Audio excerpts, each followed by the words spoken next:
Insurance isn't one size fits all. That's why customers have enjoyed Progressive's Name Your Price tool for years now. With the Name Your Price tool, you tell them what you want to pay, and they'll show you options that fit your budget. So whether you're picking out your first policy or just looking for something that works better for you and your family, they make it easy to see your options. Visit Progressive.com. Find a rate that works for you with the Name Your Price tool. Progressive Casualty Insurance Company and Affiliates. Price and coverage match limited by state law. Come on in to Chili's for some Nashville hot mozzarella sticks. And then back to bombing.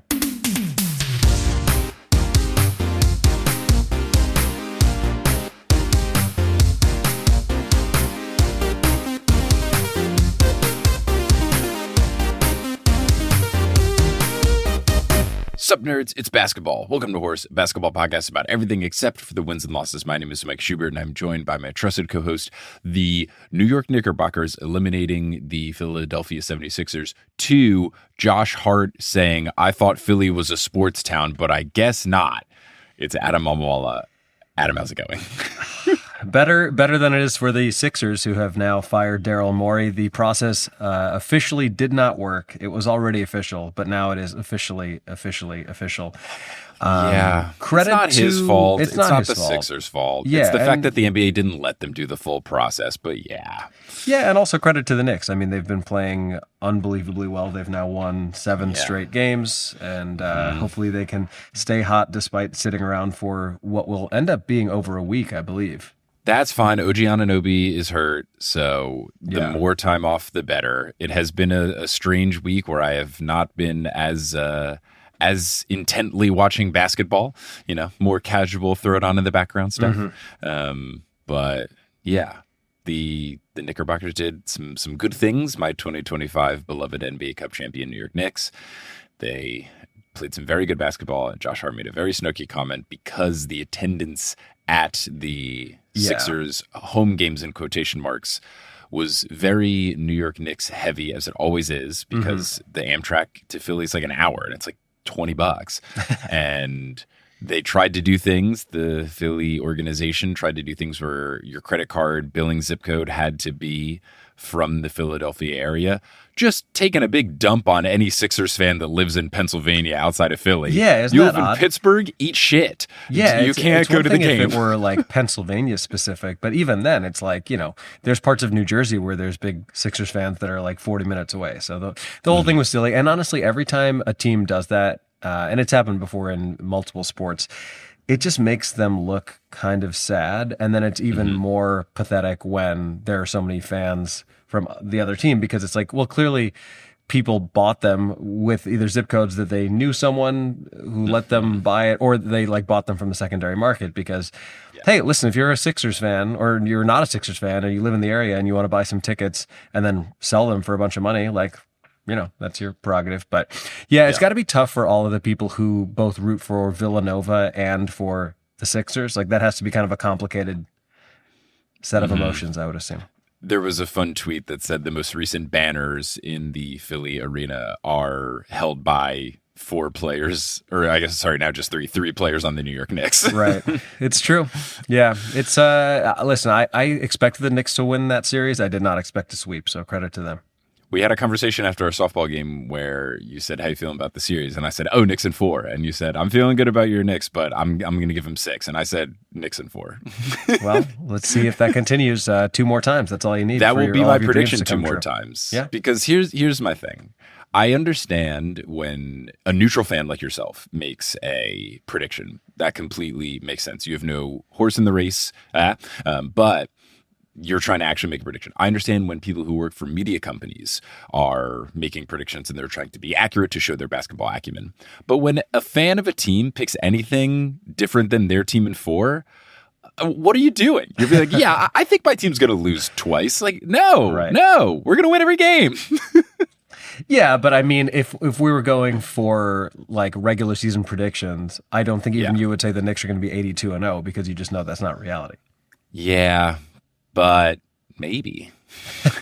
Depends on how serious the prediction is. Yeah, not with is that there attitude. something truly at stake? No, but Right. Anyway, we're here to talk about basketball, not just about the Knicks, all the other teams, and the WNBA, because our big chunky section in this episode is going to be a drama draft, because as of recording today on May 13th, the WNBA season has just begun.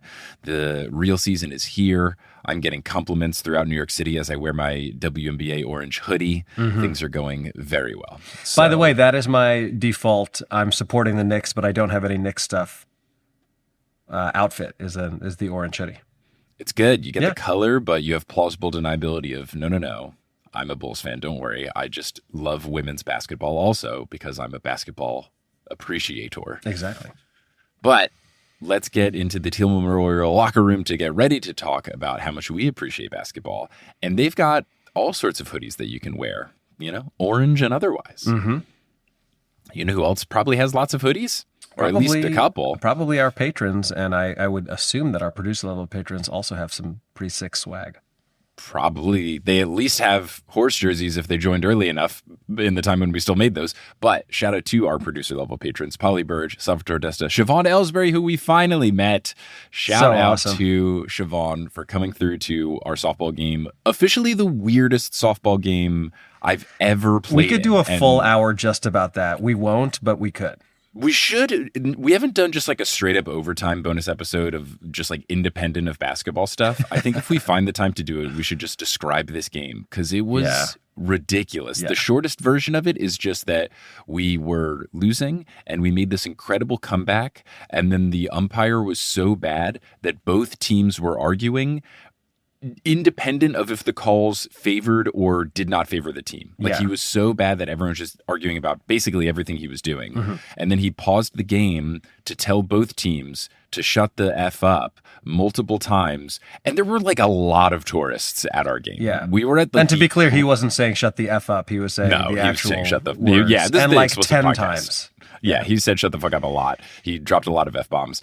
And we are at the field that like most tourists go to. Yes. It's the one that's like right as you get into the part of Central Park in the southern part where all the softball fields are. Mm-hmm. So field number 2, which we were on, is like always filled with tourists. And it was. And the true testament to that being the lasting message. Anyway, he messed up a call so badly that we lost the game. And it was very disappointing because our friend Jake hit a go-ahead grand slam. And by the way, this is also after his terrible call cost us 2 runs earlier in the game.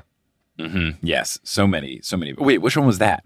When he completely blew a strike 3 call. Oh, the strike 3 on Sam. You're right. Yeah, bases loaded, disgusting. 2 outs, full count. Completely misses a pitch down the middle that should have been a called strike 3. Walks in a run, another hit, scores another run. Yep. Terrible. Disgusting stuff. And the lasting legacy, Siobhan's dad, who was absolutely hilarious, kept joking about it. And according to Siobhan, who I was messaging after, he continued to tell just people throughout their travels that we watched the softball game and the umpire was terrible, and he told everybody to shut the fuck up a lot. We need that. So, do we have the technology for ABS in the Central Park Softball League? Because there would have been a lot of helmet tapping. All I know is that baseball, if you do the helmet tap, umpires get really mad. Even me, instigator that I am, I have not and will never do it just because I know the umpires get really mad and you're not helping. I save my instigating for members of the other team. Right. But shout out to Siobhan. It was so great to meet you and chat with you. Such a delight. Continuing on, though, we've got Domiko chasing Taco Falls. Bang, bang! Roast beef debris, Denver Steam Nuggets, Anna Reid. Steph Curry went to Coachella, which might be worse than Times Square. Bang. At least his Times Square, we found out after the fact, was because he was a producer of a play. Sure. And it's so funny because in the recording, I don't think I said this, but I was so close to saying the only excuse for being in Times Square is that you're on your way to Broadway. Yes. And going to or leaving a Broadway show. 100%. And moving on, Chase Underulo, Naked Rachel, Sidney Crosby as a vampire, Chelsea's cousin, Ginger Spurs boy, Balls to the Walls, Mats Forley, Utah Jash, and Derry Bird. Yes, and I also got to see Chase Underulo, aka Alex, and her partner in Boston. So shout out to Chase Underulo for coming out to the show. I believe it was her second time attending a show. So thank you very much. I appreciate it, and great to see you as always. Wow, love that a lot. And you know what else I love? Probably having a sponsor so that we can keep doing this fun little basketball podcast. Yes, love sponsors. Shout out to our sponsor for this episode, which is Shaker and Spoon. If you want to celebrate something or you want to drown your sorrows from the weirdest softball loss you've ever been a part of in a fancy manner, you can go to shakerandspoon.com/horse. You'll get $20 off a box. And what comes in the box? It's all the stuff to make 4 servings of 3 different drinks. All you got to do is provide the alcohol yourself, and then boom, you can make it. And what I've realized, we never said this is also like a mocktail kit. I can't believe we've had this sponsor for years and years, and we've never talked about how, because they don't like do the alcohol portion, they do everything else. You can just make mocktails. I feel like we've mentioned that. I don't think this is the first time we've mentioned that, but let's mention it again. Yeah. This comes without the booze, so you can either get a non-alcoholic spirit or just like mess around with other versions of things as a substitute. But yeah, I mean, they're very nice drinks regardless of the alcohol of it all. Totally. And I'm someone who's like, I don't do much drinking at all anymore these days. I'm getting old. I had a 2-day hangover once, and I hung up my alcohol jersey in the rafters. It was done. So if you are like me, do it with a bottle of sparkling water or one of those, flower, whatever imitation liquors, which are in some cases incredibly convincing. Yeah. So check that out, shakerandspoon.com/horse. Now, unless you're listening on Patreon, which is the best way to support the Horse Boys making this thing, you're going to hear words from some sponsors who help the Horse Boys do this thing. But if you're on Patreon, we're just going to keep on going right through. Adam, what do you got going on? Not a whole lot. I've wrapped up my spring touring, so the only things that I have coming up, I have a show at the DC Improv in Washington, D.C. that is on Wednesday, July 29th. And then I think that's actually mostly it for things that are like officially official. So keep an eye out for Atlanta. That's definitely going to be happening later this year. And then I don't think Arkansas is happening after all. So to whoever was excited to see me in Arkansas, I apologize, but I'll keep you posted on that.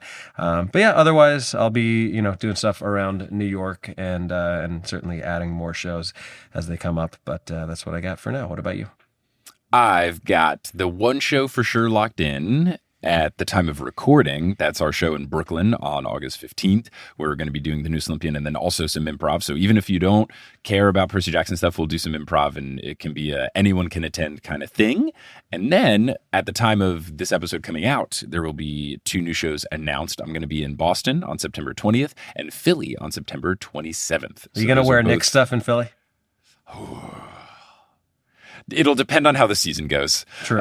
It'll depend. I mean, because at that point, the season will be long over. At that point, we're going to be getting into playoff baseball, so maybe I'll wear some Yankee stuff, depending on what the Phillies situation is. I've got options. Worst case, I can default to wearing a Wawa hoodie.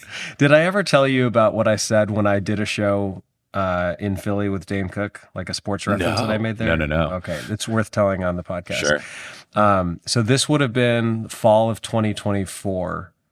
And the Mets had just knocked the Phillies out of the playoffs. Oof. And there was a guy sitting there in like the front row in full Phillies, like jersey, hat, everything, like still very prideful. And it's important that you know that the name of the venue was called The Met. So at some point I riffed to this guy. I was like, I see this guy sitting up here in like a full-on Phillies uniform. It's got to be rough to be sitting here at a venue called The Met. And that got a big laugh and then kind of like a boo because it's Philly. Sure. But then I followed it up by saying that I had a friend who was in the crowd he's a huge Mets fan. And I feel like this is something you would do. He wore a Mets shirt, but just like under his other clothes. So like, I do this all the time. He knew that he had it, but he like didn't want to start anything. So after that, I was like, in the interest of solidarity and because we're in Philadelphia, I will tell you that there's a friend of mine who's at the show tonight who's a huge Mets fan. So after the show, I'm going to point him out and we can all beat the shit out of him together. And it was like one of the biggest moments of applause of the whole show. And that's why you're a professional comedian. That's a good bit. Yeah, very fun. Very fun. So yeah, you can get tickets to those 3 shows at thenewestolympian.com/live. But now, do we have an MB Q&A? We do, yeah. We're still going through some of our Q&As from our Q&A Spectacular. And as always, you can feel free to send new ones to us at Horpse. Oh, when a horse dies, it becomes a Horpse. It does when become a horse dies. Yeah. No need to beat a dead Horpse. I don't know. Let's move on. But Horse Hoops, it's Horse Hoops Pod, right? Or is it podcast? It's horsehoopspod@gmail.com. Okay. Yes. This is an interesting question from Kelly, not yours, I don't think. Different spelling. Why do they call it a 500 team when a team has an even record? Shouldn't it be 50 since percentages only go to 100? Love your show and thanks for your input. I've never really thought about it before, and that is a completely valid question. I don't have an answer to it. All I know is that for whatever reason, it's like out of 1,000 when percentages are listed in this way. But is there any reason for that we are aware of? I don't know if this is for sure, but traditionally in sports, usually instead of a fraction or a percentage, the winning percentage is usually 3 decimal places. And that's across any sport that I follow that has seeding and standings like this. I would assume that it's a holdover from baseball, where baseball, everything is done in this way, where batting 1,000 is batting 100% because it's 1.000, and batting 300 is 0.300. So I think it's just because traditionally in basketball, the winning percentage is shown as 3 decimal places. So you say it's 500.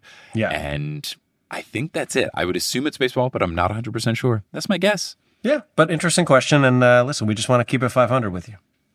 It is funny because you don't really talk about any other winning percentage except for 500. Like, obviously, no one's gone 82-0, so you can't talk about a 1,000 team. But yeah, if a team's really good, no one's like, wow, the Thunder are 786 right now. Like, you would just sound ridiculous. You say the number of wins. It's like, oh, they're a 60-win team. But we never say, oh, they're a 41-win team. They're a 500 team. That's so interesting. It's one of the things you don't really think about. But yeah, any other record, you say number of wins. That's a really good point. If they're even, you say they're 500. Because in baseball, it is kind of used, not for standings, but like you would say this person's a 300 hitter or like they're batting under 200. And everyone kind of knows what those different versions of that mean. But yeah, in terms of records, 500 is the only reference that anyone makes in that way.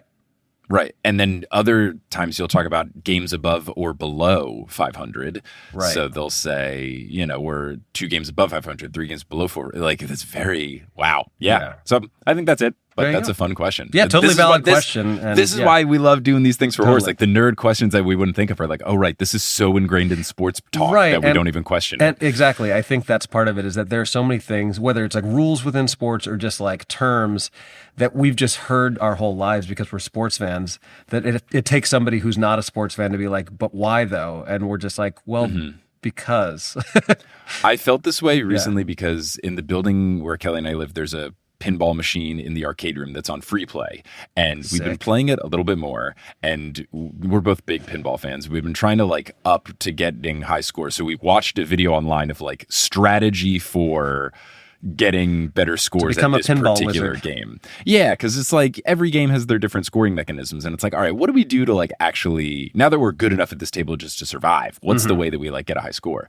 And we watched this video of clearly like meant for pinball players, and the terms this guy was throwing around, he was saying it so casually, and I was like, had to do a lot of context cluing of like, oh, I guess that's the thing where the ball goes down the side. Oh, I guess that's what shoots off the ball in the beginning is called. Oh, I guess that's like what the spinny thing is called. And I felt very much like probably what nerdy listeners of Horse are like when they're like, oh, okay, bounce pass. Okay, yeah, I guess they pass it and it bounces. Okay, sure. Right. Like it was very funny to be in those shoes for once. Totally. All right. Well, now we can get into Full Court Press. Get it like the news, where we'll mainly talk about basketball stuff. Before we get into the playoffs, the NBA draft lottery happened. So your Chicago Bulls were very successful. They had a very good night. Yeah, and I think what you meant to say was we're mainly going to talk about men's basketball stuff, right? As opposed to, so men what did I say? You just said basketball stuff. Oh, I meant men's, I meant MENBA stuff. My apologies. No, that's we're okay. going to talk about MENBA as we get into WNBA later. So the draft lottery happened at a very random time. We're recording this on Wednesday, May 13th. It was at 3 p.m. Eastern on Sunday before the Knicks-Sixers game. And I'm embarrassed to admit that I didn't even know it was happening. My buddy me neither. Freddie was texting me and he's like, oh my God, Bulls got top 4. And I was like, what? Huh? Yeah, this is happening now? I am proud of the fact that I've been so checked out of Bulls world stuff that it wasn't on my radar. But there's been some big news in Bulls land. They have hired a new president of basketball operations. He has worked previously for the Pelicans and is it the Hawks? Yes, the Hawks. Yeah. He was with the Hawks just for one season. So he was with the Pelicans for a while, and the Pelicans weren't known for making a lot of good moves. But then the Hawks made some solid moves, some not good ones, but some solid ones this season. So hopefully that is more of a telling tale of his expertise. But yeah, his name is Bryson Graham, and I don't frankly know a lot about him, but what I've heard thus far, like I like the way he comes across. He seems like an upstanding guy and like someone who will hopefully be honest with the fan base. The owner of the Bulls, Michael Reinsdorf, had a press conference where he full on was like, "This is embarrassing, and we're very sorry to the fans, and like we have to be better."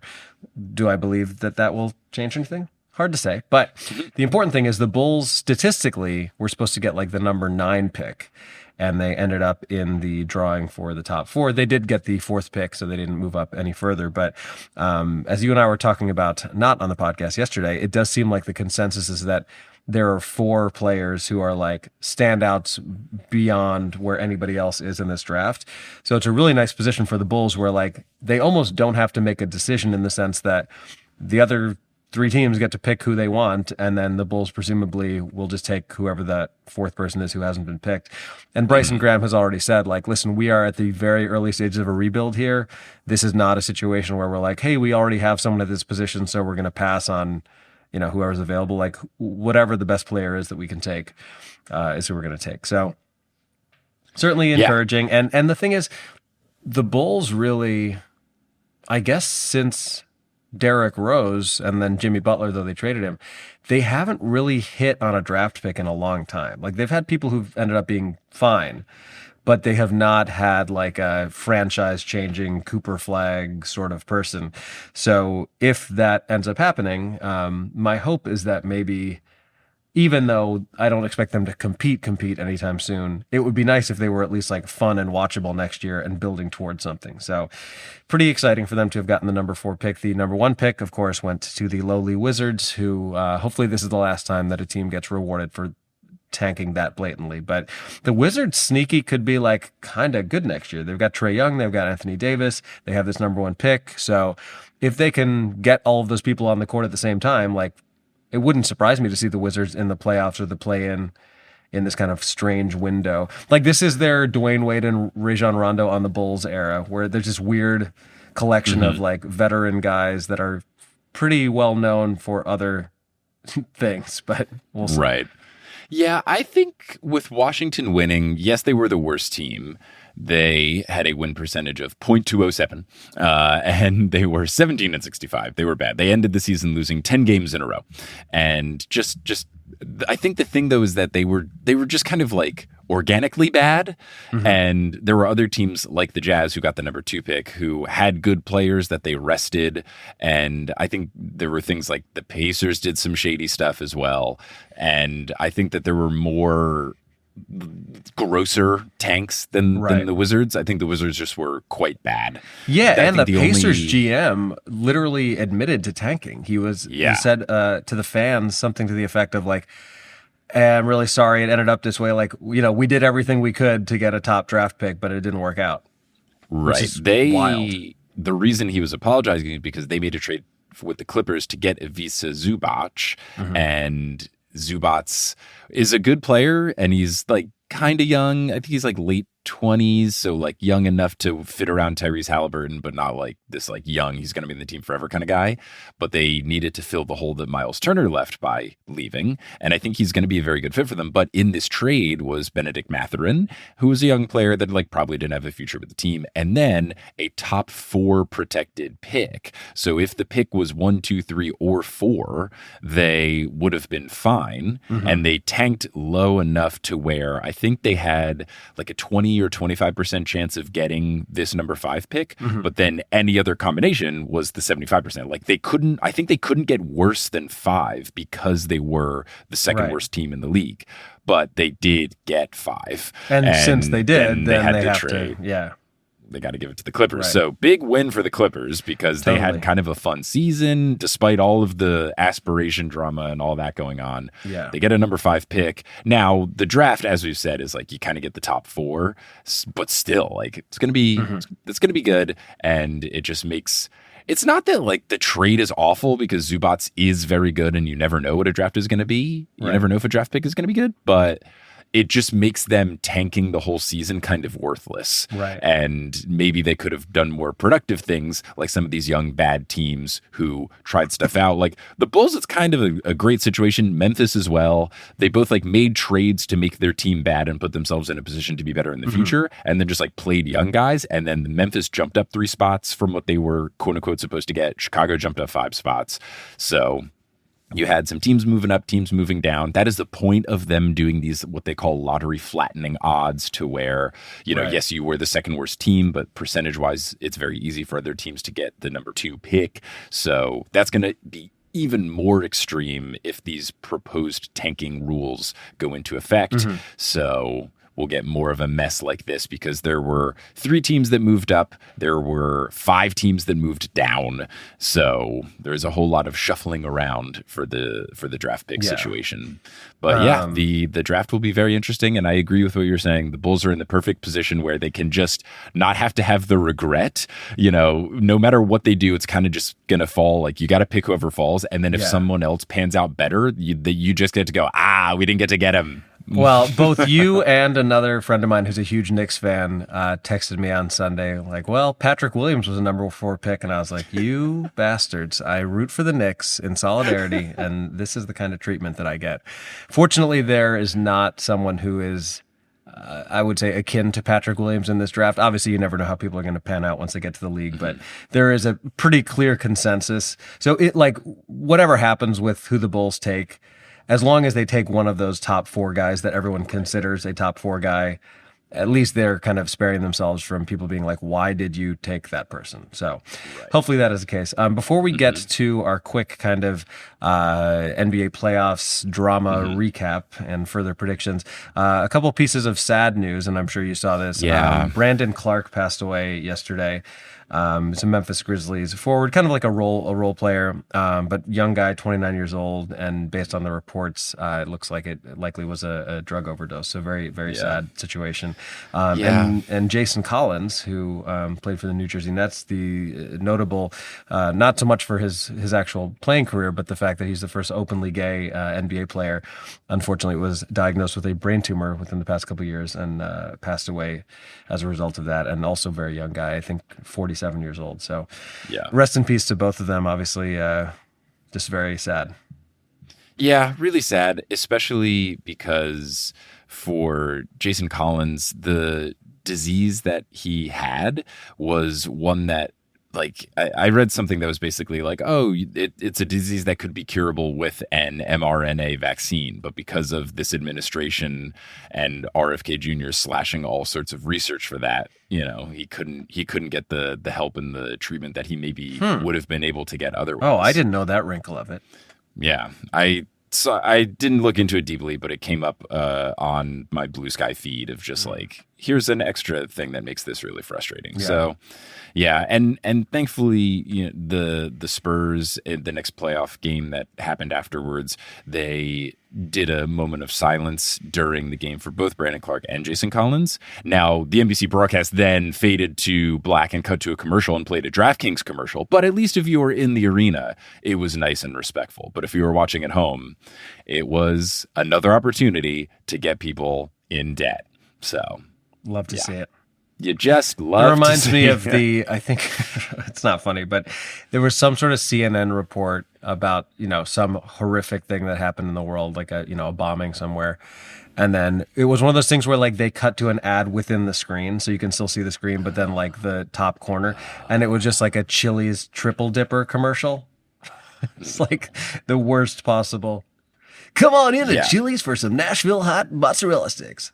And then back to bombing. I worked in advertising for a little bit. I feel like I would never advise any client to do the live in the middle of the action sort of commercial, because you just never know. You just never know. Yeah. So yes, sad news, But let's continue on for more exciting news, which is the playoffs. Yeah, the men's playoffs rage on. Let's talk about the series that are completed as of this recording. So Sure.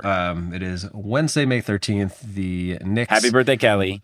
Oh my goodness! Yes, happy birthday, Kelly. Indeed, I always forget how close our birthdays are. I'll have to text her after this. But the Knicks dispatched the Sixers quite handedly, I would say. They, I guess, games 2 and 3 were close, but games 1 and 4 completely lopsided. The Knicks just shot absolutely out of their minds. They could not miss. In terms of the drama of it all, other than Josh Hart taking shots at the Philly as a sports town, Yes. I didn't feel like it was an overly contentious series. It wasn't overly contentious, mainly because we were just destroying them. Right. The two kind of things that happened was there was one thing that it was like, is this him being funny or is this him being serious? Kelly Oubre said that Jalen Brunson gets a lot of foul calls because he has a big head and his braids move all over. And then they asked Josh Hart about it because Josh always makes fun of how big Jalen Brunson's head is. And he said it's well documented that Jalen Brunson has a big head in response to that. So it's one of those things of like, is Kelly Oubre friends with him and this is like a similar joke? Or is he genuinely trying to be like, no, objectively his big head and braids? Because it's also just a silly thing to complain about. Like this guy's hair is why there they call was fouls. a lot of complaining throughout the series. Joel Embiid was complaining about the Knicks getting all these calls, and then it was pointed out that Embiid had a triple-double where one of the stats was times falling on the ground. Yes, he fell. 10. I think he fell. There's a supercut that was posted by New York Post Sports, which I think was over the 4 games he fell 30 times, and he only played in 3 of them. So he just fell on the bench. He just fallen. But big tree fall. Yeah, that was what I was going to say. Was the only other drama was Embiid complained about fouls multiple times. He complained about them in game 1, saying he didn't get to the line as much as he would have wanted to. He said you'll have to ask Jalen Brunson about that in a game where Joel Embiid shot 9 free throws and Jalen Brunson shot 8. So I don't know what you're talking about. And then he complained after game 3 that the Knicks shot 34 free throws and the Sixers only shot 17. And that was the game 1 where he said, I didn't get to the line as much. They shot twice as many free throws as us. So then game 3, the flip happens. But in that game, very important to know, they were doing hack-a-mitch. So hack-a-mitch is a renaming of hack-a-shack, which is a tactic that was employed against Shaquille O'Neal because he was so bad at shooting free throws that you would just foul him on purpose and make him shoot free throws. The NBA has done some things to make that not as easy as it used to be. What that primarily involves is getting the team into the bonus, meaning 5 fouls in a quarter or 2 fouls within the last 2 minutes, and then hacking just fouling the guy that you want to shoot. But also once it's under the 2 minutes, you can't do that anymore. It's you would get the ball back afterwards if you were the team that got fouled. So the Sixers fouled Mitch 6 times on purpose, but then also had to do some fouls in order to set up the situation where that works. Right. So yeah, we shot a lot of free throws because you were doing a strategy that involves us shooting free throws. Yeah, it's just silly. Ugh. That's a classic, like the stats don't tell the actual story because you have to understand the context of why there were so many fouls called. Another funny moment was, I don't remember who it was, but someone on the Sixers hit a shot to like get the Sixers within, 34 points and then pointed at whoever he scored on. And you could read Kyle Lowry's lips on the bench going, you can't be pointing at people down 40, man. Oh, I didn't see that. That's great. hilarious. Yeah, That's good. Someone found like a lip reading of it. I did see there were so many Knicks fans in the arena that it was one of those times when the ball stops and it's a timeout or whatever. And then there's the in-arena announcers like, come on, Sixers fans. Let's go Sixers on 3. 1, 2, 3. And then it's just boo. Yeah, that's going to be a tough job for like the hype up crew when there's so many people there. Yeah. One other thing that I think you'll get amused by, and I want to be very clear, I'm not promoting sports betting or telling anyone listening to do it, but occasionally I'll throw like $5 or $10 on something just for the hell of it. And one of the betting apps had a promotion for Game 4, and it was like, pick who you think is going to win the game, and if at any point your team goes up by 10 points, you automatically win the bet. And gosh. I put $10 on the Knicks. That's free money. And then because I figured, there's so many swings in a game anyway. Yeah. Like a team's going to be up by 10 at some point, probably. Yeah. But literally like 4 minutes into the game, I was like, oh, I won already. I won money. Cool. Yeah, that's great. That's great. So yeah, not too much drama, but we won, which is cool.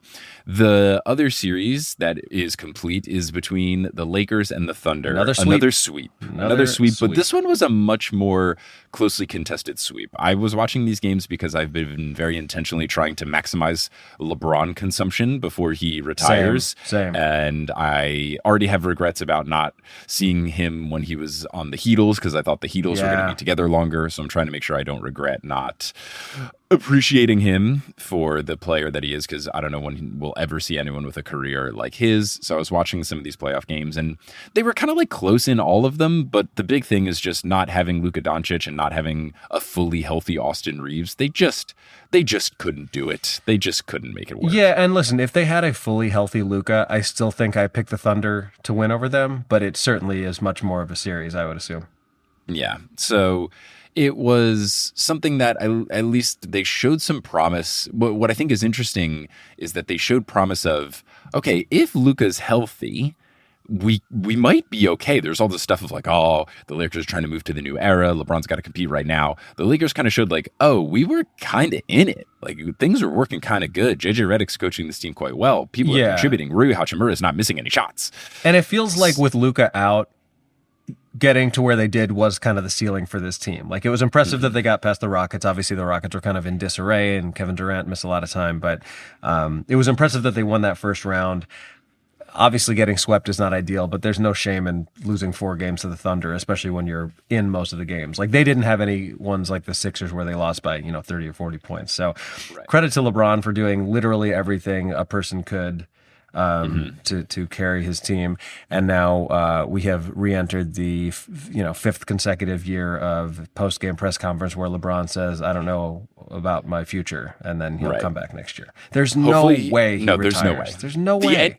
Even if you don't want to blame him, the National Basketball Association will not let him not have a retirement tour because they got to properly do everything and sell a crap ton of tickets. But I swear to God, if he does another Hennessy commercial where he recreates the decision.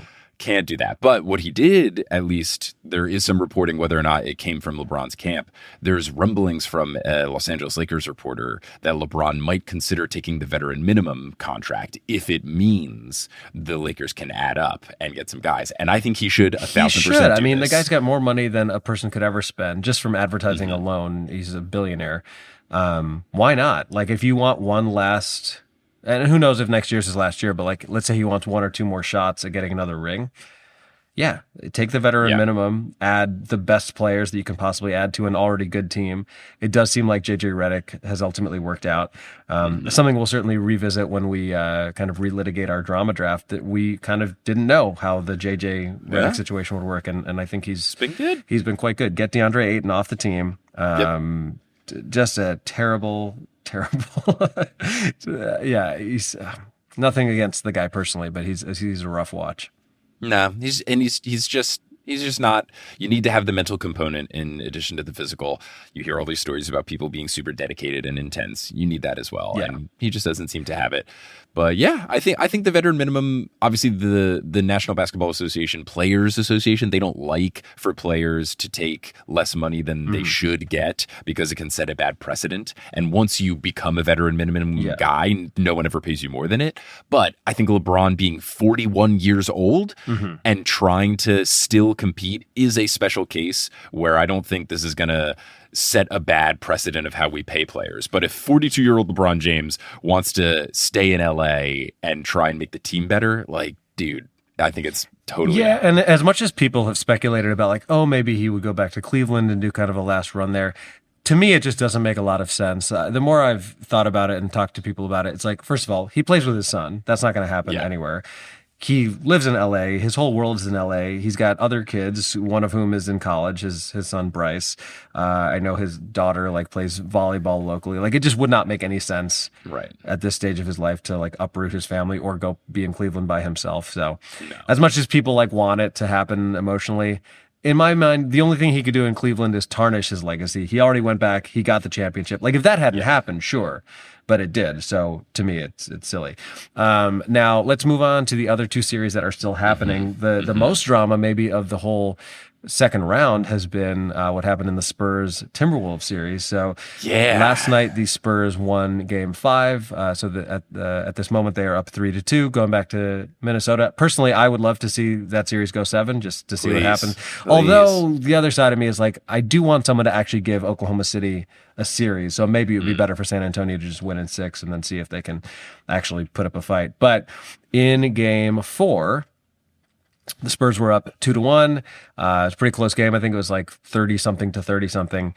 And there was somewhat of a scuffle for a missed shot on the rebound. Wemby grabbed it. Then there's Naz Reid behind him. And I forget who the other player was, like trying to grab it with him.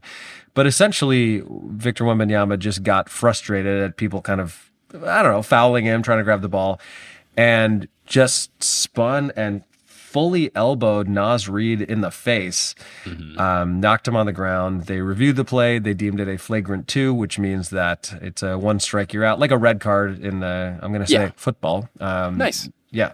So I don't know if we have a noise for football reference. We'll have to see if we, maybe like a goal. Yeah. So he got ejected, and the funny thing was, you could see him on the bench asking Harrison Barnes, like, "What's a flagrant 2?" Like, he is something where he's like, "What does that mean?" And what does that Barnes mean? Like, Am I ejected? And he's like, "Oh, okay." But when you look at it, I don't think it was malicious in the sense of like, you know, it wasn't premeditated. I'm going to attack Naz Reid today. But I think in Wemby's development, the guy's only 22 years old. Him withstanding this sort of stuff and not getting overly emotional, that's going to be like the next step for him, because he is very emotional, and I think that's great if he can harness it. But if you get frustrated and then you get ejected from the game, and in my estimation cost your team the win. Like if they lose this series, and I guess it's possible they still might, that moment will be the turning point, the same way that when Draymond got thrown out in Game 5 in the 2016 NBA Finals, like that was the inflection point of that series that swung everything. So hopefully Wemby will learn from it. I don't know if he's come out and said anything, admitting that he was wrong and whatever. But so an interesting moment. And I don't think there's been a ton of drama other than that. It's basically just that. Yeah. And I think it's one of those things where, it didn't seem like a particularly bad play from Naz Reid. He was just boxing him out. This is the kind of thing that I've run into sometimes when I'm playing basketball and I'm guarding someone who's much taller than me. There was a time I was playing in Houston. This is one of the times I was asked to take it outside, and I respectfully declined. But there's this dude playing who was like way taller than me, way bigger than me. So the only way I could box him out was to get like really low to the ground. And that's kind of what Naz was doing here. Is just like get really low, and you kind of have to get the guy off balance. It's the only way that you can do it when you're smaller. And this guy got all upset with me. And it's like, look, I'm not doing anything illegal. I always very intentionally. Exactly. Like I never try to do anything dirty at all. And the guy was just mad. It's like, you have like 50 pounds and 6 inches on me. Like this is the only thing I can do for it to be a competition. Right. And I think that that's what Nas was doing. It was fine. And I think the flagrant 2 was warranted because you can see Wemby like kind of he takes a second to think, and he does actively choose, I'm going to do this. And he hit him in the neck, and they're very sensitive, the referees, for neck and head attacks. So I think if he hit him in the chest, maybe not. I don't know, either that or Horpse. Horpse is strong. The fact that he hit him in the neck and it took like a second. The official definition of flagrant 2 is unsportsmanlike and unnecessary. And I think that it's. And the thing about it is, like, if you're Victor Wembanyama, you're allowed to get frustrated, but you also have to be aware of how large you are and take that into consideration, because they really the same thing is like there's a famous play where Shaquille O'Neal tried to punch Brad Miller, who granted also a big man, but like takes a swing, like a haymaker sort of sucker punch swing that if he had connected, it might have harkened back to the first episode we ever did of this show where like Kermit Washington punched Rudy Tomjanovich and almost killed him. Like you're a huge person. And as I understand it, like if you're not on a basketball court and you're Victor Wembanyama and you're out on the street and you do that to someone, like the punishment that you get for that assault, they take into consideration like your size and your strength. Yeah. So honestly, funny comparison, but like, I have a nephew who's almost 5 and I have a niece who's, almost 2. And he can be very rough with her sometimes because he's a little boy and like that's what they do. But I've tried to explain to him in so much as you can explain to a child, like, you are bigger than her. So you have to be aware of your size because you think you're playing, but like you can really hurt someone. And similarly, like Victor Wembanyama might have the longest arms in the history of the NBA. Like if he loads up and elbows you and connects with your face, like it could have been a lot worse than that. Yeah, could have been bad. And with ejections, they are always primarily trying to stop fights on the court from happening. Yes. So if you do something that is going to maybe linger on and someone's going to try to retaliate, they're going to get you out of there. Right. So yeah, it was a shocking moment to see from Wemby. Seems to be in the past. Currently, the Spurs are up 3-2. We'll see. And then the last NBA series right now is tied at 2-2. Game 5 is tonight at the time of recording between the Pistons and the Cavs. Pistons went up 2-0, and I was bemoaning the Orlando Magic for not eliminating them because they were up 3-2 and up like 28 points or something at around halftime, and then just missed so many shots in a row, scored like 8 points and 11 points They were in as 2 cold quarters. in the second half of that game as the Knicks were hot in the first half of game 4. Like it was the exact opposite of that. There was like, it was a funny thing of just because it was like they missed shots going into the half and then missed them out. And then with halftime, it was like in amount of real time, it had been like 47 minutes since they scored. Like it just at a drought, like you could watch an episode of Breaking Bad. and not things were miss a Breaking Magic Bad for the Magic. Yeah. So I was cursing them because it would have been great to have some of our competition that did very well against us in the regular season get beat, but then the Cavs won the next 2 games. So now we've got just a classic, all right, now we've got a best of 3. Yeah, and I think at this point, if you're the Knicks, you're rooting for them to just keep beating each other up. And, frankly, I think at the time, we didn't know exactly how it would play out in the second round, but in retrospect, the Sixers beating Boston is a huge break for you guys. Like, I still really think good. that you could have beaten Boston. It would have been hard, though. I think the Sixers were a much better matchup. So if the Magic had beaten the Pistons, that would be even more of a blessing. But I think at this point, if you're a Knicks fan, there's no reason to not feel optimistic about whoever the matchup ends up being. And as much as people put all this emphasis on like, oh, well, the Pistons look so good against the Knicks in the regular season, the playoffs are not the regular season. There are plenty of examples across many sports where someone, even in baseball, where you play somebody, 6 or 8 times, it's like a team wins all of the games against someone in the regular season and then gets swept the other way around in the playoffs. It's just it's a completely different game. So, right. And it's happening for the Pistons. Jalen Duren, who played very well, he was an all-star. He's been not great in this series against the Cavs because they've game planned against him. This is a guy who is probably going to make an all-NBA team, and they've just found out how he usually scores, and the coaching is putting together the strategies to thwart him. So. Yeah, and you make a really good point because the playoffs are really when you see why star players are star players, because when you've got an entire coaching staff, which at this point in professional sports is like hundreds of people researching and having opinions and game planning, and your entire focus is we've got up to 7 games with this team. The only thing we care about right now is being ready for every single matchup, and someone's still, putting up 35 points like SGA. Like it really does show you how good these people are at that level. Yeah, they're really talented. So who do you think the Knicks match up with better, though? Like, who would you rather see win? I guess Cleveland probably, right? Cleveland, because I don't like fear any particular player too much. And I think like we have like the bigs on Cleveland aren't that like beefy and scary. And I think that Karl-Anthony Towns can hold his own. Mitchell Robinson can bully them in the post. Evan Mobley on the Cavs has been having like an up and down playoffs as well. So the Cavs just feel like in a shakier position. And the Pistons, I mean, Cade Cunningham is very good. You could hope and pray that Mikal Bridges and OG Anunoby can defend him well enough.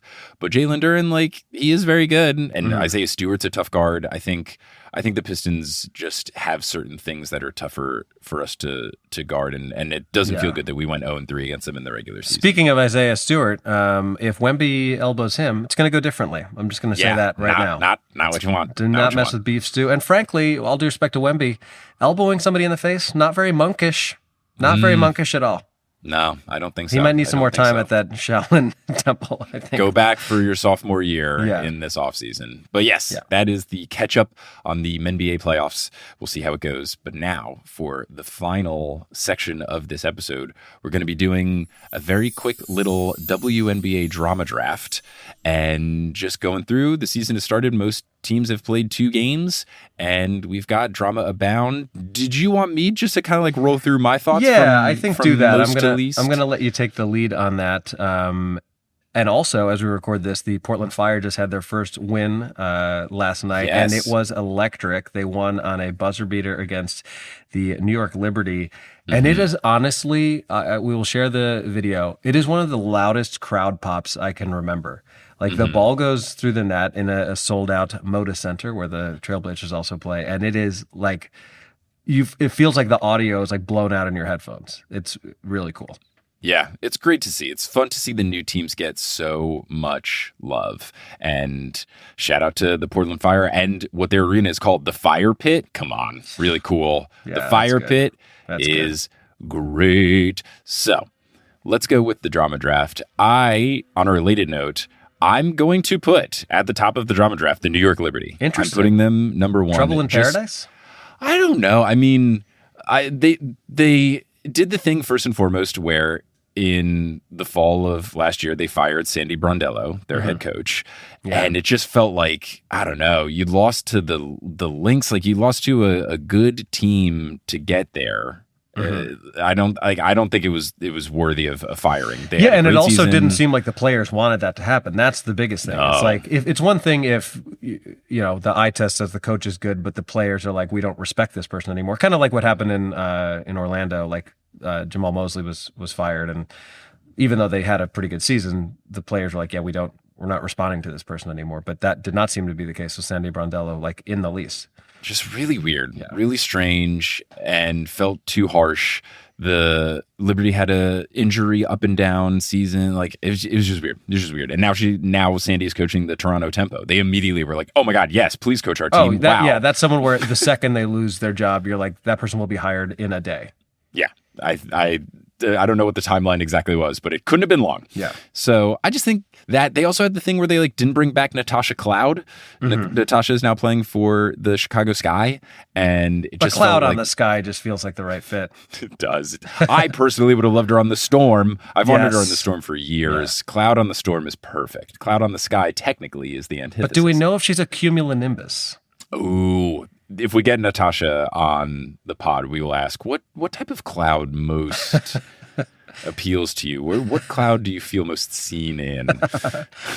But yeah, I think they've just like done a couple things. I think the expectation is high. The Aces are looking very strong. The fact that they won last year, kept the team together for the most part. Like, I think the Liberty just kind of have all right, we got to bounce back. And I think that the mix of high expectations and weird decisions that they made, both for the coaching and the roster, feels like I think it's really just an expectations thing. Like if they don't get it together, it's going to be tricky. But like, look, they got a good team.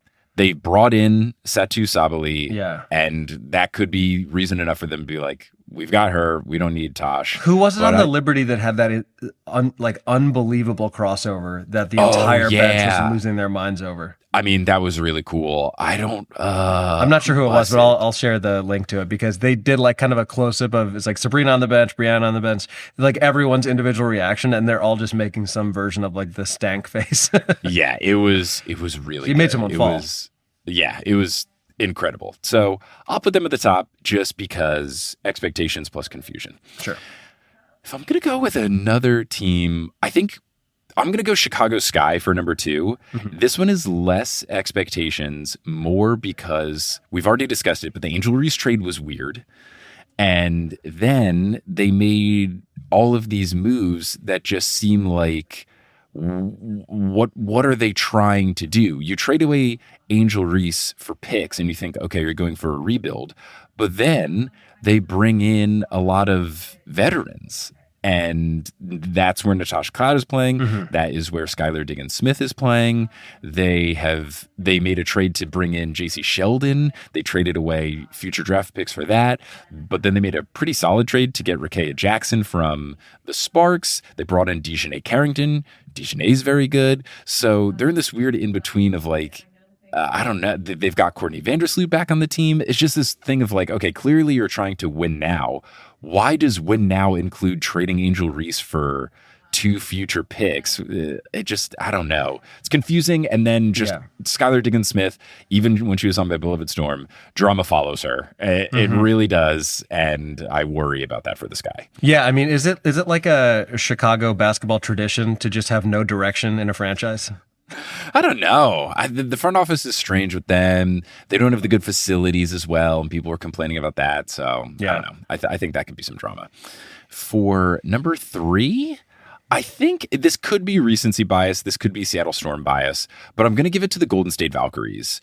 And I never would have predicted this going into the season because they were such a good feel-good story because, expansion team, and then they're in the playoffs. No one expected this, but everything they did with the Flaw J. Johnson trade is so weird. And I believe we discussed this in the last episode, but basically they traded away the number 8 pick, which became Flaw J, for the number 16 pick, which was Marta Suarez, and then a future second-round pick. And second-round picks are like not really valuable in the WNBA currently because of roster size and everything. So they made this trade, but then they didn't keep Marta Suarez on the team. She's no longer on the team. They waived her, and then people were like, oh, okay, there's this thing where you can do a development contract. You have to waive them. They can't be like from the draft. It has to be something else. So maybe they're going to bring her back. But no, now she's playing for the Phoenix Mercury. So it's just like, you just traded a first-round pick for a future second-round pick. And the first round pick, Flaw J, fell to 8, and a lot of people think very highly of Flaw J. I don't know. So yeah, that does seem like a pretty bad decision there. Yeah, it's just weird. And this GM, people were giving them the benefit of the doubt because they kind of zagged with their expansion draft and signed all of these foreign players, and it really panned out. But then now, these moves, it's like, okay, maybe they're cooking. And then now with the Marta thing, it's like, what are you cooking? Is it bad? Is this food going to be bad? Yeah. So I think they had some expectations, and not necessarily to win the title, but to at least compete again. And there's just been some weird moves here and there. And I think that there could be some drama, especially if Flaw J pans out. It's just going to be the classic of she could have been on our team. We didn't even get anything else out of this. We could have just kept her. Why not just draft her and keep her? Why did we do the Seattle Storm a favor? So we'll see. For number 4, I'm going to go with, this is tricky. I will go with the Atlanta Dream, because of expectations and just bringing in Angel Reese. It is just this assumed thing to be, this is exactly what we need, missing piece kind of thing. We got this awesome trade because the Atlanta Dream were pretty good, got into the bottom tier of the playoffs last year, made a good run, showed some upside, and then, oh, cool, now we have Angel Reese on the team. So it should be fine. I think this is purely just expectations of if there is drama with Angel Reese, that could be bad. And then if they, make this trade that you think is going to elevate them to the next level into true contender status, which I think they are in what people are considering to be contenders. If they truly don't actually become contenders and they're just even if they're just kind of good again, I think that could cause some drama, especially because people might point the finger at Angel. Yeah. Well, and because there were rumblings when Angel got traded of she's not super popular in the locker room, or, people have had certain feelings about her, and, who knows the truth of that all. And if it's just people jealous of the spotlight that she has, or there actually are reasons that this guy made that trade for that reason. But, yeah, it'll be interesting to see how she fits in down there. She certainly seemed happy to be traded there, and I think early on there's not been any reason to think that things are bad. But no, for 5, it's funny, not intentional, but I think it just fits. Number 5, I'm going to go with the Indiana Fever. I think it's just they have fully entered. All right, we should be good now territory. You've got Aaliyah Boston, you've got Caitlin Clarke, they've got seasons under their belt. You've got a complimentary roster around them. You know what you're supposed to be doing.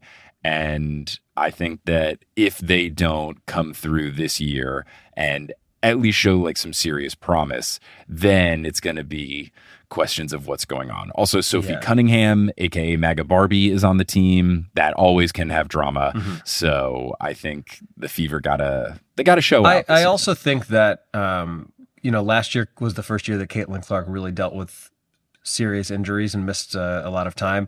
I think that first year back after that is really crucial because I very much hope this doesn't happen, but like, let's say she has some other injury and misses a lot of time this year, then all of a sudden it starts to get into the territory of like, oh no, is this like a thing with her where she's really injury prone and maybe we don't get the full Caitlin Clarke career that we would all want. So hopefully last year was just an anomaly and, she doesn't really have any other significant injuries moving forward, but that'll be a big storyline as well. Next, I'm going to go with the Phoenix Mercury because they are going for contending. They made a lot of moves. Their team looks completely different from what it did a couple years ago. They've got DeWanna Bonner. They've got Alyssa Thomas. They've got Kalia Copper. They've got Sammy Whitcomb. They've got Marta Suarez. Like, they've got all these players now. They should be good. And they've brought in a lot of new folks. They're a mix of like established veterans and then a bunch of young players. And I think that, because of this big shakeup, they kind of effectively like bypassed the time where it would have been normal to go into a rebuild. And they're just trying to like reshape who they are. And anytime you make that decision, the pressure is on because the easy thing to do is what my Seattle Storm did. You put together a team. It wasn't good enough. Let's just go in for the rebuild. There's no expectations for like 4 years and then see how it goes. The Mercury were like, no, we're going to go straight from the Diana Taurasi era into this next era. And we're going to get a lot of people who used to be on the Connecticut Sun when they were good. And we'll see how it goes. So I think it's a lot of expectations and just you got a lot of new faces in. The other thing, sneaky, is that they did a rebrand this year. They've rebranded all of like the logo, the jerseys and stuff, and it's very divisive. Some people like it, other people don't. How do you feel? I think it's fine. I think it's one of those things where people are getting mad and you'll look back and it's just kind of like a natural progression kind of thing. But it's the kind of rebuild that's less fun where it's just, some of the design choices that had more personality are now made to be like sleeker and more modern, which usually translates to more boring. Sounds like Mercury's in retrograde. Ay. I don't know what that means, but I've heard people say it. Yep, same. So after that, I'll go with the Las Vegas Aces just because the championship expectation. I don't think there's actually any drama. Well, the best player in the league, so if you do and then you don't win. Right. Like, it's purely just that. I don't think there's any bad vibes on the team. I mean, we did discuss the relationship stuff with Jordan Liggins when she was on about, the people who, there's exes and stuff like going on the roster, but I don't think it's like actually going to be a big thing with the Jackie Young, Dejanay, all that deal. I think it'll be fine. But I think purely just... if the Aces are not good, then that's going to cause drama. I think that's solely what it comes down to. Because they put together a really good season last season after a slow start. They should be good. And if they're not, there'll be some drama. After that, I'll go with the Dallas Wings. Anytime you got the number 1 pick, you want it to pan out, especially in this particular draft, which was not a consensus situation. There was a lot of people at the top that all look good. Awa Pham on the Storm is more of a project. But then you've got Olivia Miles on the Lynx, who's looking really good in preseason and to start the season. So if AZ doesn't turn out to be what seems like the best player, I think there's going to be some drama. I don't like that this is a reason, but whatever is going on with her and Paige, I don't want to get involved, but like that can cause drama if more information comes out, whether it's in the positive or the negative, or just people asking about it if they continue to be kind of reserved about it. I think that there's stuff going on in Dallas. I don't know that they have the win expectations, but at least they want to like show some promise. Paige was incredible last year, so I'm not worried about that. But, you don't want to regret who you picked at number 1. It's going to be a hot ticket. I feel like I've been looking at prices in Wings games. Like when they're playing the Liberty, that's one of the most expensive matchups. Yeah.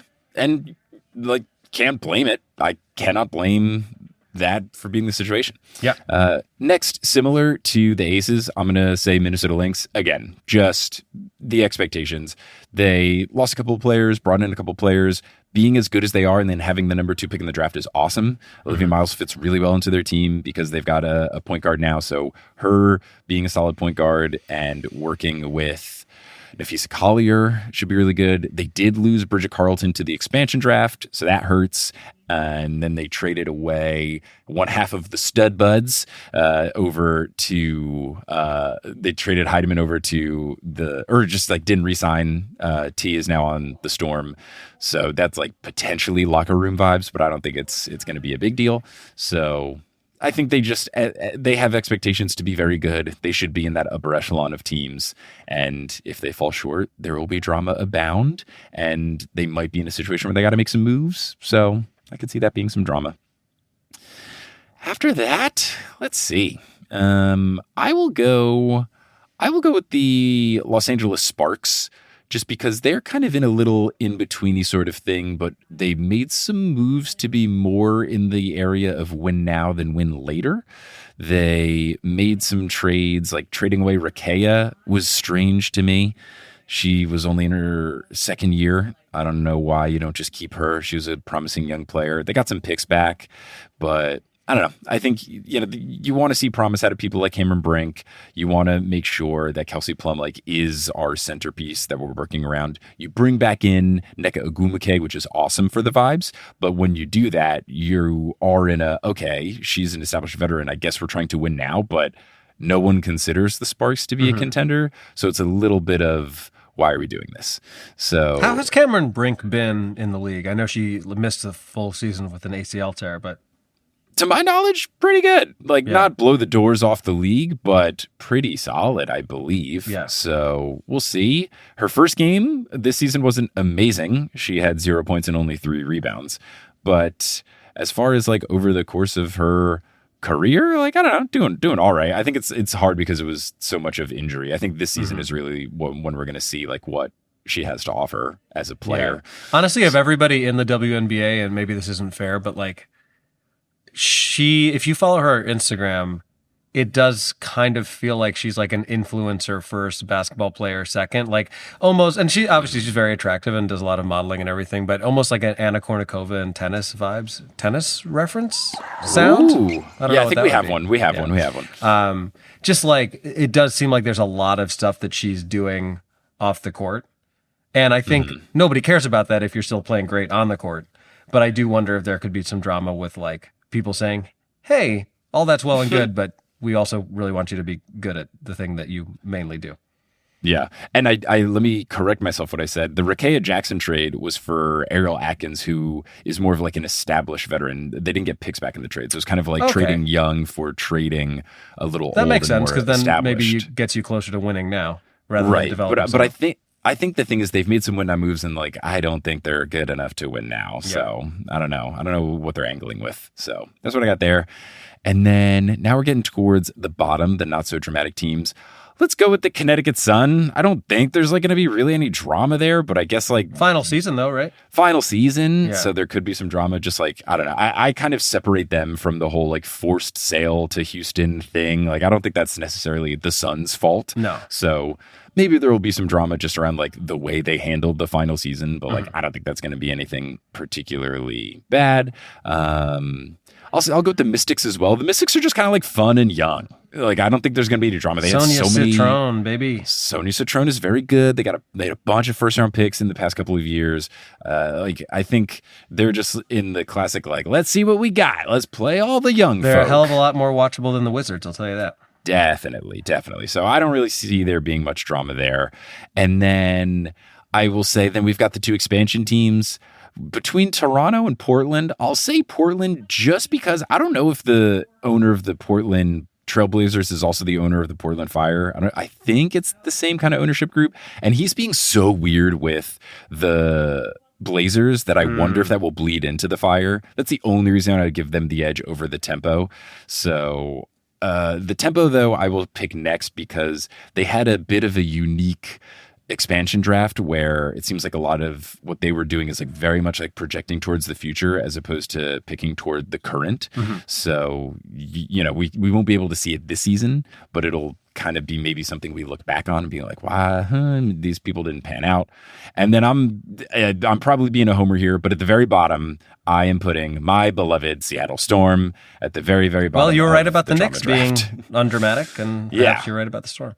I think just with the Storm, like the draft, the vibes of the draft were so good that I don't think that anything can really make this season a disappointment. Like, we're in a rebuilding, tanking year, so even if we do completely butt in the season, it'll be like, cool, higher draft pick, amazing. If you do well, would people be happy about that, or would they be sad? Yeah, they'll be like, oh, cool. Because like I saw in the Storm subreddit after we did all the thing where like we let Gabby Williams go, we let Nneka go, we let Skylar go. Like, we had a contending team, and then this season we're just like, we're going rebuild, guys.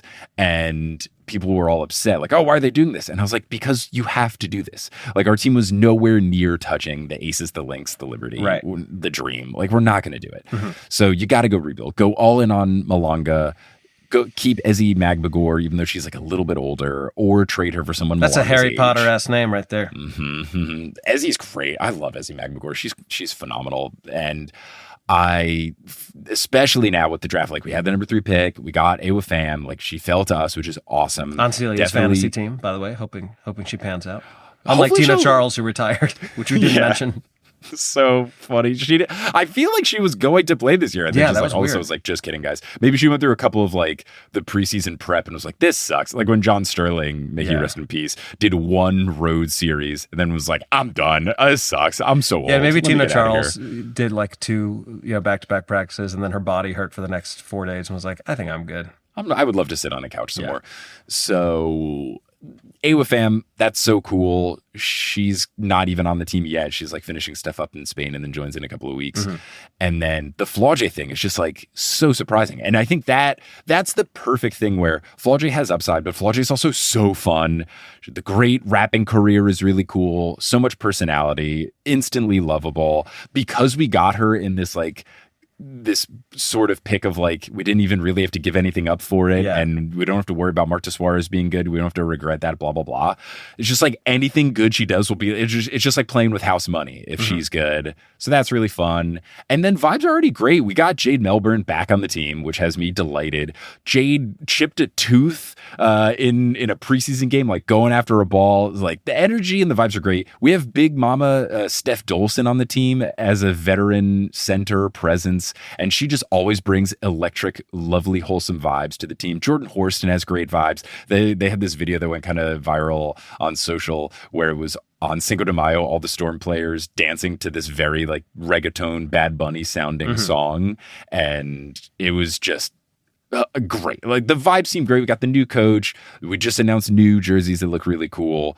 It's fun all around. I hope Seattle and Portland develop a rivalry, like a Northwest sort of rivalry. They will. Yeah. I think they will. I think it's going to be fun. So, yeah. I feel like it'll be fun. It'll be one of those. I think there will be like, we want to beat you, but it's not like bad blood, like the way that New York and Boston feel about each other. Right, and also neither team is particularly good yet, so that also is part of it. Yeah, but I think both cities are happy to have like a nearby rival. Sure, it's going to be cool. But yeah, that's my drama draft selections. Let me know if you agree or disagree. We'll see how this pans out by the season's end. But it's going to be a really fun season. There's a lot of teams that can compete. There's no like, this team is going to win team, which is fun. So I think it'll make it compelling. Very fun draft class to watch all the young players. It's going to be a lot of fun. Yeah. A lot of fun for the 30th anniversary. To go from worrying about whether or not a season would even happen to having things start off in the way that they have is it's a good place to be. For sure. For sure. Thanks for listening to this episode of Horror Sources, hosted by Adam Amawala and Mike Schubert. Our editor for this episode was Mike Schubert. The music is by Bettina Kapamanis. The art is by Alison Wakeman. The website is by Aurelia Lee. And the social media is by both of the Horse Boys. Thank you to our producer-level patrons, Polly Bird, Salvatore Testa, Siobhan Ellsbury, Doko Chasing Taco Falls, Bang, Bang, Roast Beef Debris, Denver Steam Nuggets, Anna Reed, Steph Curry went to Coachella, which might be even worse than Times Square. Ka-ching, ka-ching, ka-ching, ka-ching. Those tickets are so expensive. Oh, yeah. Chase Underrulo, Naked Rachel, Sidney Crosby is a vampire. Chelsea's cousin, Ginger Spurs Boy, balls to the walls. Mats Furli, Utah Jash, and Derry Bird. You can follow us on Instagram and Facebook at Horse Hoops and on Twitter at Horse_Hoops because... Horse Hoops... you know what actually happened? I heard what happened. Horse Hoops has longer arms than Wemby and threw some bows. Whoa, can't be doing that. Can't be doing that. Too dangerous. But you can go to our website, horsehoops.com, for links to some of the fun stuff we talked about today, including perhaps that very incident and also the nastiest crossover that you've seen thus far in the WNBA season. Yes, and all those links are in the episode description too, so you can save yourself a step by just going to the description of this episode. But you can also support the Horse Boys by going to patreon.com/horsehoops. Ad-free episodes, early release episodes, bonus stuff. Lots of good stuff over there. And you can also go to horsehoops.com/merch to get some digital horse merchandise to support your beloved Horse Boys. But we're going to put our hands in the middle, say something on the count of 3. Now we're superstitious about this. Nixon Can we 4. continue? Okay, cool. Nixon 4 on 3. I love it. 1, 2, 3. Nixon 4. Come on, whoever we're playing. Let's go. Let's go. Hey, 8 down, 8 to go. That's all you need. That's all we need.